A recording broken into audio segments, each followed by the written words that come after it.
Hey guys, this is Kaushik and we are back with the next episode of 5 Points Everything. In this episode, we are going to talk about a book called The Almanack of Naval Ravikant. It's a foreword by Tim Ferriss. So basically, whatever Naval Ravikant has said in his interviews or on any other public platform has been put in this book. And we have divided this book for you into 5 simple points. It was a very difficult task because every point in this book is difficult. And it is important. So dividing this book into 5 points was a task. But with this is for you, and I hope you enjoyed the video. Please go through it. Thank you. So the point 1 of this book is building wealth. In building wealth, the author is talking about compounding. What he's trying to say is 99% of the effort that you do in your life is wasteful and only 1% is useful. But that doesn't mean that you stop actually working at all. Because that 1% in your life is very difficult to identify. But the time you identify that, just continue doing that for the rest of your life and it'll earn you compound interest. The best part is, let's get the examples to make it more simpler for you. For instance, if you're studying 3 subjects like history, geography and mathematics. For an example, let's take that you realize that you're never going to use history and geography for the rest of your life and you don't like those subjects and you love maths. The time you realize you're not going to use them and you don't like those subjects, just stop studying those subjects. Just concentrate on maths because that is what you like and that is going to earn you compound interest in your life. The second example would be value your time and prioritize. Say for example, your salary is 5 lakh rupees per month. Now divide that number by 30 days in a month. Again, divide that number by 24 hours in a day. So this is the amount of money that you earn in a single hour. Let's round it off to 700 rupees per hour. Anything less than this amount, you should always outsource. So if for today you're thinking about cooking your own food and not hiring a cook, but if you feel that you can hire a cook less than the hourly rate of what you are earning, you should definitely outsource it. So this is what the author is trying to say when he's trying to prioritize your time at an hourly rate. So point number 2 is building judgment. So for basically, if you can't decide something in your life for the longest time, the answer is always no. I know this statement sounds confusing, but an example will make it easier for you. Questions like, should I marry this person? Should I take this job? Or should I buy this house? If you cannot decide something for the longest time, the answer is no. There are multiple options in today's world. And if a decision like this is taking a lot of your time, just move on. Set a timeline for everything in life. And if it crosses, just move on.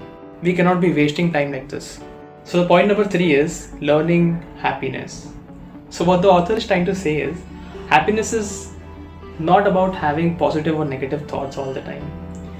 Or happiness is basically removing the feeling that something is missing in your life.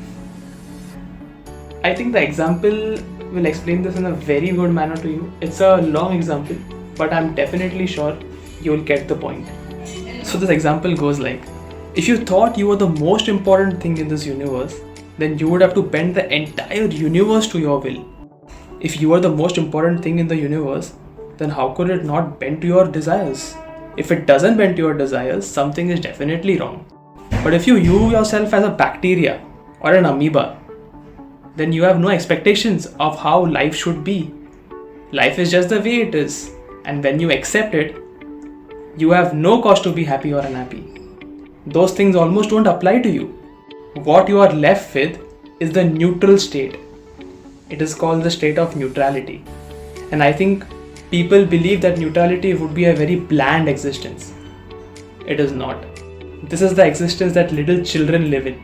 And if you look at little children, they are generally pretty happy because they are really immersed in the environment and the moment without any thought of how it should be, given their personal preferences and desires. So the author feels like the neutral state is the perfect state to live in.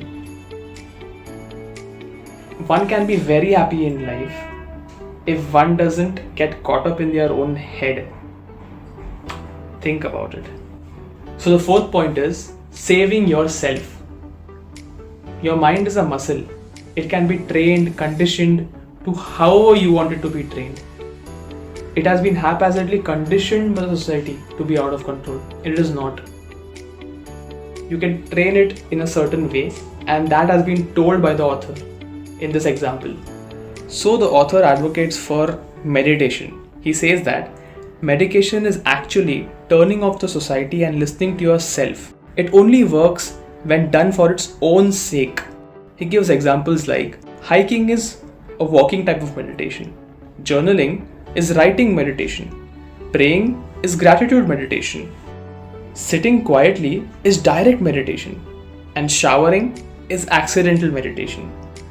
The author advocates for cold showers daily, and he believes that cold showers improves your immune system and also makes you stronger. So with this we come to the fifth part, that is philosophy. In this part the author talks about life, death and afterlife. He gets too deep into the concepts of afterlife and what he thinks about the afterlife. We couldn't actually get this point into an example format, but the main zest of this point was that you live in the present.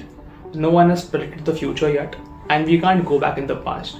All you have is the present that you're currently in. So enjoy it and live your life fully.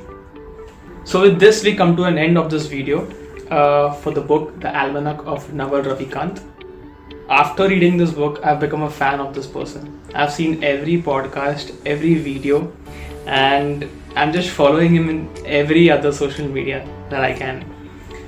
The one dialogue that we usually do for all the books, for this it would be, inspiration is perishable. Act on it immediately. Think about it.